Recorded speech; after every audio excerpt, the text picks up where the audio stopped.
Hey fam, what's up? It's Dr. O here. I wanted to share some of my thoughts on what's going on, not with what's happening overseas with Afghanistan, but what's happening here in the United States as it relates to Afghanistan and several other issues that are going on out there. I think, yes, definitely we can look at this as something that was botched by the Biden administration. I think it was extremely poorly planned in terms of what's going on now, and the human toll is really tragic. And we can talk about the lives lost and whether it was worth it over these 20 years, and that's a big conversation that more people are going to continue to have.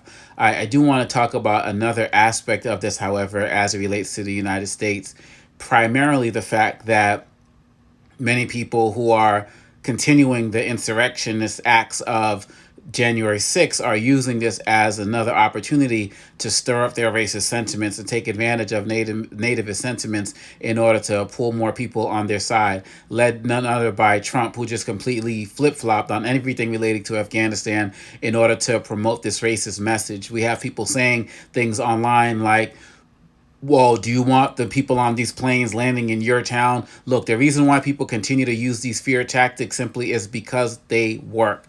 That's how Trump got into office. Trump could not have gotten into office without the politics of fear because he had no other leg to stand on. This is not over. And when you see other people who are out there utilizing this rhetoric, it's because there's still an audience. We saw just also with the man who was outside the Library of Congress talking about having a bomb, and the words that were used, and how members of Congress were out there, or at the very least one who's out there, Mo Brooks out there embracing what he did. And then you have other so-called leaders like Kevin McCarthy who remain silent to this point. Look, the insurrection is still going on, and we have insurrectionist so-called leaders, but we definitely have insurrectionist people who are members of Congress, who are members of the Senate, who are members of the prior administration, who want to see this happen. They're in our military, they're in our police forces all across the country. And so the question becomes, what are you going to do about it? What are you going to do about it? These same people who are saying that, oh, we can't leave Afghanistan behind, we can't do this, we serve that, and America's supposed to be this, and America keeps its promises, and all of those other types of things. All of a sudden, and when they realize that people from Afghanistan might be coming here, adding to the what some call the browning of America, it's like, oh, wait a minute, we don't want them here. So which is it, you all? Who are out there saying that we have to make sure that America keeps its word, but keep those people out? What is it? We have to realize that every opportunity, those who wish to see the insurrection succeed are going to continue to fight to make it happen every single day. They're going to use laws in places like Texas and other places, Georgia and the like, Florida. They're going to use laws to do it. They're going to have protests on the lawns to do it of the Capitol and in other places. They're going to fight it in our schools. They're going to do things to keep us distracted. They're going to talk about things relating to critical race theory that they know nothing about. And unfortunately, too many of us don't know enough about it as well to provide a counter narrative. The real question becomes, at the end of the day, what are you going to do about it? What are you going to do about it? We see that this is a problem, but outside of just saying, oh, that's just messed up, what are we going to do? Well, what I'm encouraging you all to do is the same thing that I'm working to do every single day. Build the knowledge on what's actually going on and challenge the ignorance and hate wherever you see it. You need to let people know that the hate, ignorance, and the nativist attitudes have no place here. If we're really going to be upstanders and not be bystanders, we have to call this out. So if there's people on your job, people, school, work colleagues who are saying, oh man, now these folks from Afghanistan are going to be coming here, you need to ask them the question, what's wrong with that? You need to ask them what was wrong when they were out there helping us and helping us with this war. What was their problem then?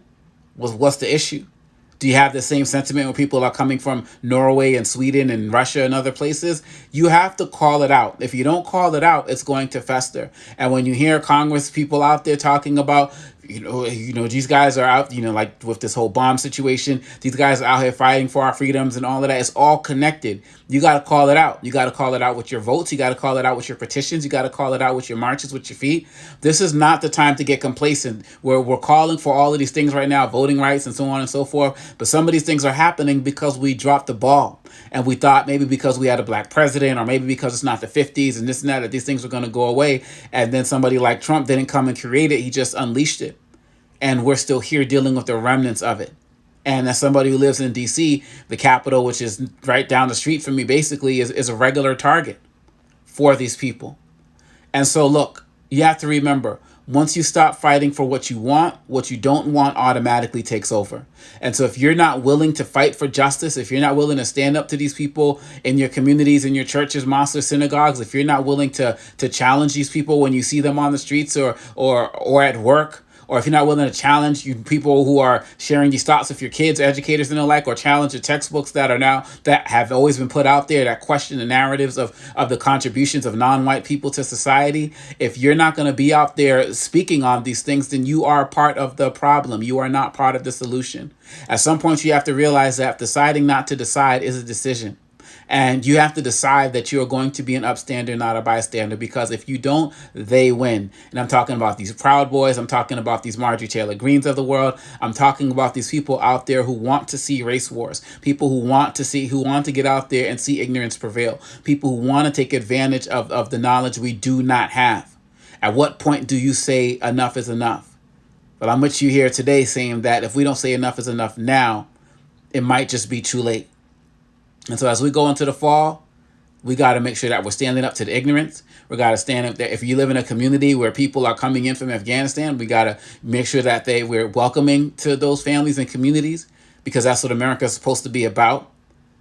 And we also have to make sure that we're putting the pressure on our government, Democrat or Republican, to make sure that the rights that we deserve in this country as relates to voting and everything else never cease to exist.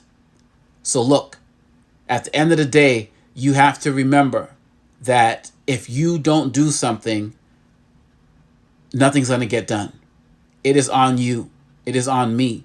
It is on all of us. And so right now is the time to stand up to the ignorance. Right now is the time to stand up to the hate. Right now is the time to speak truth to power. Right now is a chance to do that, because these guys are going to go as far as we will let them. And I can guarantee you, as Joe Madison talks about, it's not about Jim Crow, and some people say Jim Crow 2.0, but he talks about it's not about Jim Crow, it's about James Crow Esquire, his cousin, more sophisticated cousin he talks about. And he talks about how rather than going through the things like the lynchings and all of that other type of stuff, which we know is still happening on some levels today, they're using the laws because they know that many of us are ignorant of the laws and won't challenge these people as long as they speak nicely and have these nice suits and appear to be compassionate and the like, and clear them that they're not racist while they're implementing these racist policies. We got to be smarter than this. We got to do better. If not you, then who? And if not now, then when? So I condemn all of these attacks on people who are saying that people from Afghanistan are not welcome, people who helped us fight in a war there that many argue we should have never been involved in the first place. And even if they didn't help us in a war in any way, shape, or form, if they're seeking refuge, we have the ability to provide that. I mean, let's not forget that this is the same country that turned away Jewish people during the Holocaust, that sent them back to their deaths. Let's not forget that. So even at times where we claim to have the moral high ground and be caring for all of humanity, we have some very, very, very dark moments in our history where we were just like, sorry, America first. And even when we said America first, it didn't apply to every American-born person. So again, get out there, condemn the hate. Don't let nativism run over this country. Don't let the Tucker Carlsons of the world who have that nativist agenda traveling across the world to meet with other white supremacists in other countries, don't let them win. We will win if we do not give in. The time is late. The hour is now. We need to stand up and fight. The only real question for each and every one of us is how. Peace.